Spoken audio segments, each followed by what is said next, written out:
आइए बच्चों, हम लोग एक्सरसाइज 4.5 के क्वेश्चन देखते हैं, क्वेश्चन सॉल्व करते हैं। 4.5 में हमें क्या निकालना है? हमें कोई अवयव दिया रहेगा, उस अवयव का सहखंडज अवयव निकालना है। कोई अवयव मान लीजिए ए दिया रहेगा, उस अवयव ए का हमें सहखंडज अवयव अर्थात एडजॉइंट सेट, एडजॉइंट मैट्रिक्स निकालना है। एड, इसको हम एड्ज ए से रिप्रेजेंट करते हैं। ठीक, अवयव ए के सहखंडज अवयव को हम एड्ज ए से निकालते हैं। ठीक, इसको हम निकालते कैसे हैं? तो इसकी परिभाषा क्या है कि किसी वर्ग अवयव की सारणिक बनती है, और हम यहाँ पे सारणिक के अंतर्गत ये सब पढ़ रहे हैं। तो इसका मतलब किसी वर्ग अवयव के अवयवों के, कोई वर्ग अवयव मान लीजिए ये है, क्या है? ए है, जिसके अवयव क्या है?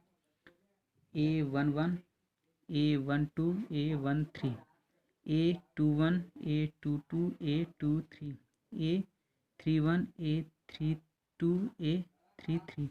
ये हमारा क्या है? वर्ग अवयव। वर्ग अवयव क्यों है? क्योंकि इसमें पंक्तियों और स्तंभों की संख्या बराबर है, अर्थात 3 × 3 × 3 अर्थात तीसरे कोट का वर्ग अवयव है।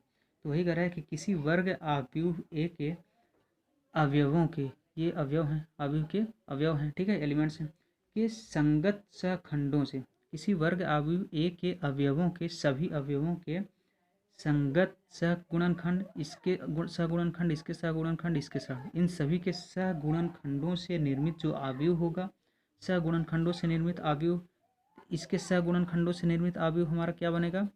इसका सहगुणनखंड C11, इसका सहगुणनखंड C12, C13, इसका C21, C22, C23, C31, C32, C33। ये क्या हो गया? अवयव ए के अवयवों के संगत सहगुणनखंडों से निर्मित अवयव बन गया। ठीक है, ये अवयव मान लीजिए कुछ भी है, अवयव मान लीजिए बी है, ठीक है, कुछ भी, ये अवयव बना लिए। और सहगुणनखंड कैसे निकालते हैं ये हम प्रीवियस एक्सरसाइज में, पिछले प्रश्नावली में बताए हैं किस तरह से सहगुणनखंड निकाला जाता है। ठीक है, तो वही कह रहा है कि किसी वर्ग अवयव के संगत अवयवों के सहगुणनखंडों से निर्मित अवयव का ट्रांसपोज मैट्रिक्स अर्थात परिवर्त अवयव क्या कहलाता है? एड्ज ए, एड्ज ए कहलाता है।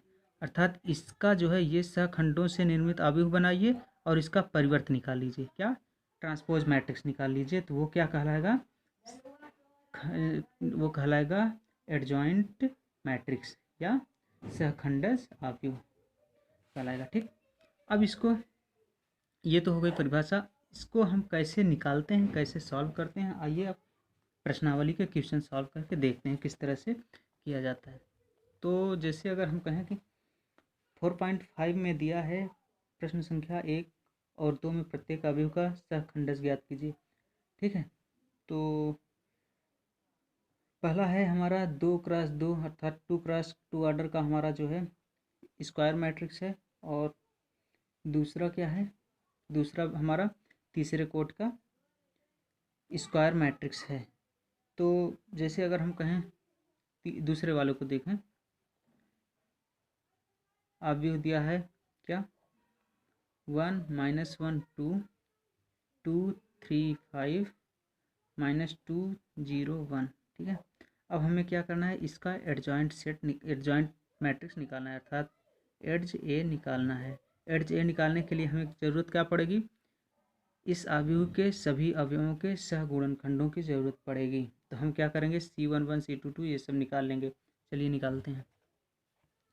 इसलिए क्या हो जाएगा? ये अवयव दिया है, तो इसलिए क्या हो जाएगा? C11 अर्थात अवयव के अवयव एक का सहगुणनखंड क्या होगा? C11 क्या होगा? -1 की पावर 1 + 1 × M11, -1 की पावर 1 अर्थात +1 हो जाएगा। 1 × क्या हो जाएगा? M11 क्या होगा? इसको निकाल दोगे, जो शेष बचेगा वही होगा, अर्थात 3501। सॉल्व करोगे हो जाएगा 1 × 3 × 3 -0 क्या आया? 3 आया। ठीक, अब इसके बाद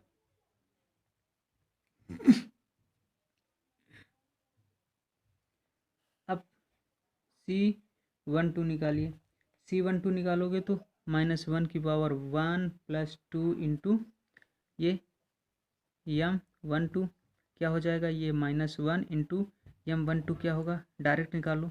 M12 मतलब ये और ये निकल जाएगा, बचेगा क्या, 2 1 कम 2 माइनस 5 दूनी 10 माइनस माइनस प्लस, अर्थात 2 धन 10 बराबर क्या हो जाएगा 12 इंटू 12 हो जाएगा। डायरेक्ट कैसे निकालने हैं देख लीजिएगा, -12 आ गया।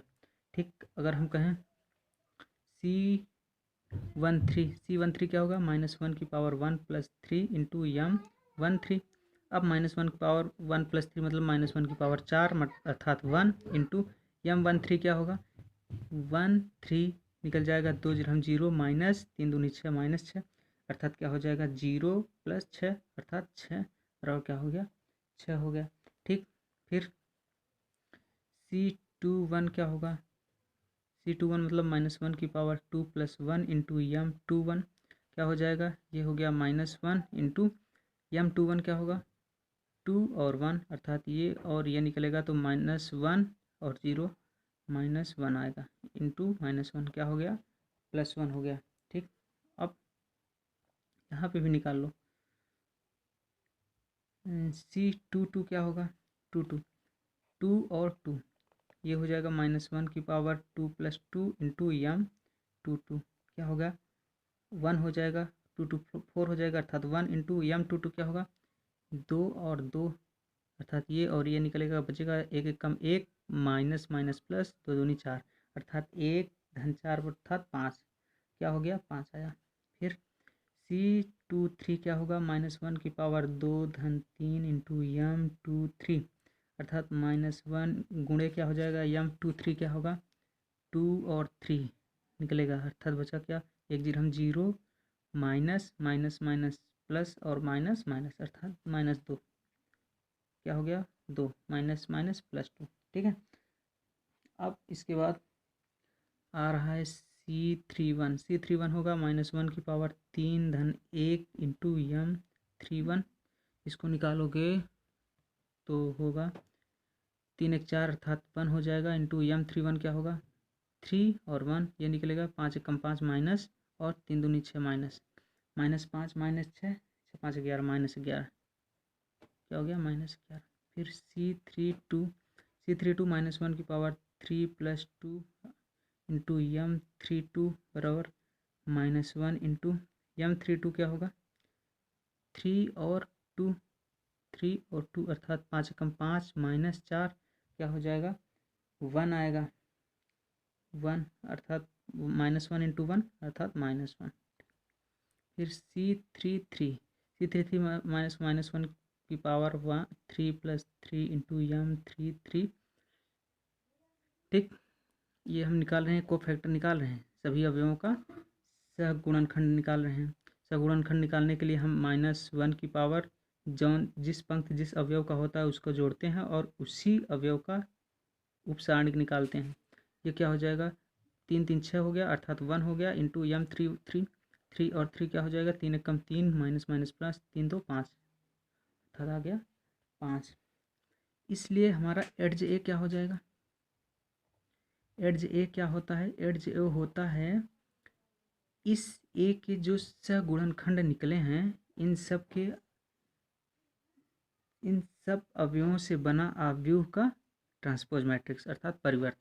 तो पहले बना लीजिए C11 C12 C13 C21 C22 C23 C31 C32 C33 इसका परिवर्त अर्थात डैश लगा दीजिए। ठीक, ये होगा इसका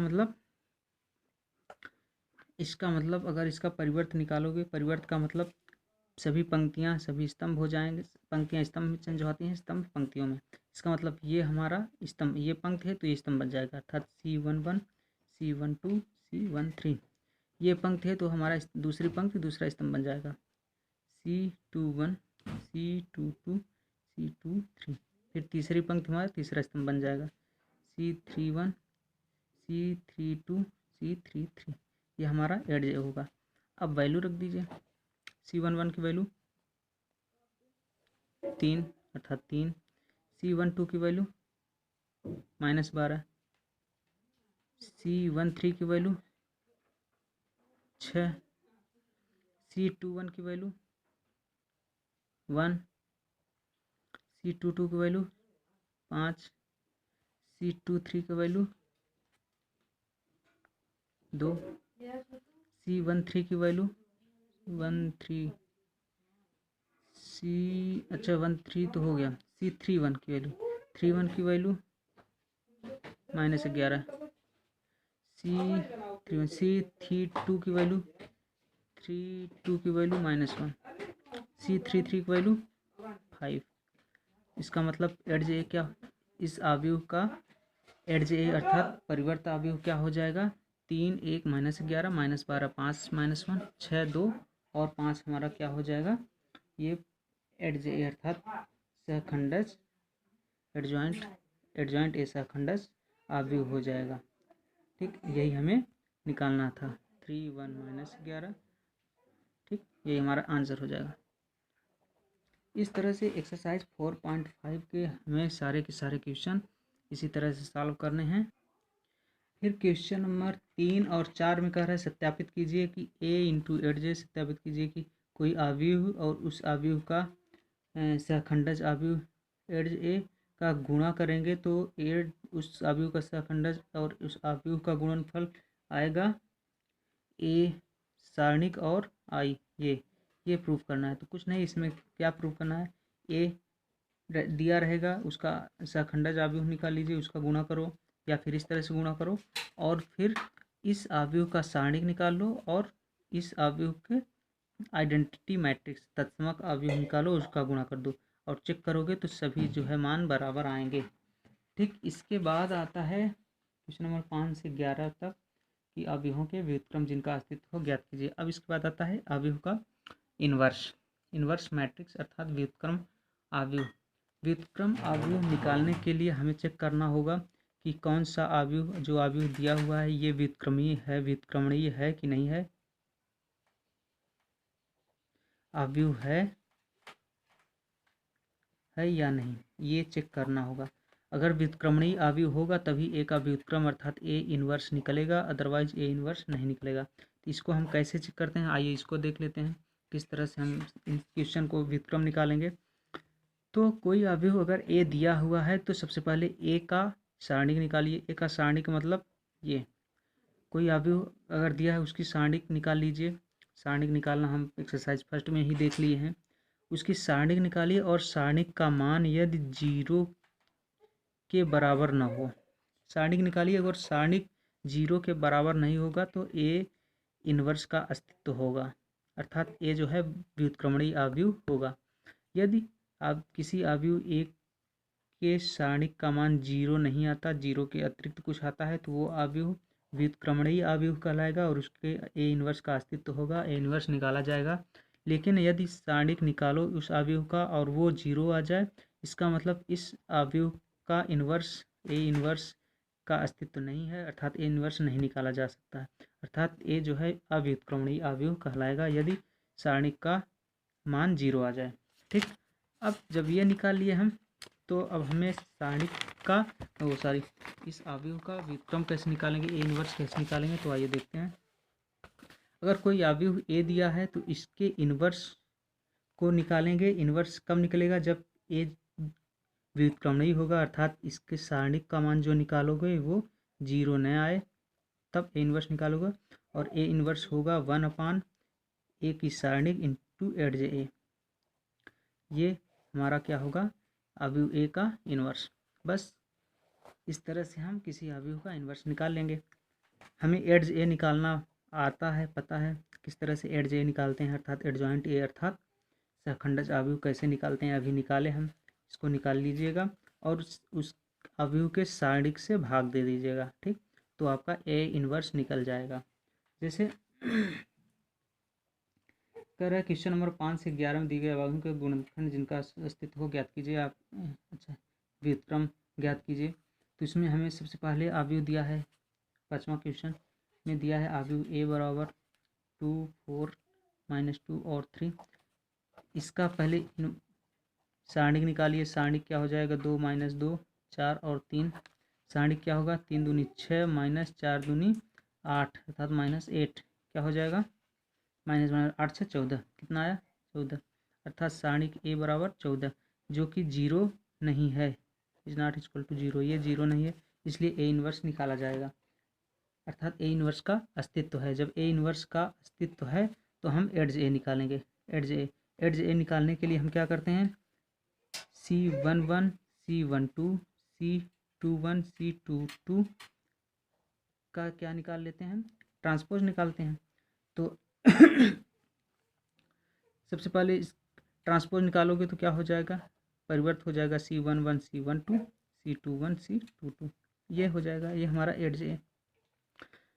ये निकल आएगा, कोई अवयव मिलेगा। ठीक है, तो हमने ए का सारणिक निकाल लिया, 14 आया, इसलिए हमारा ए इन्वर्स क्या हो जाएगा, 1/, सारणिक ए इंटू एड्ज ए।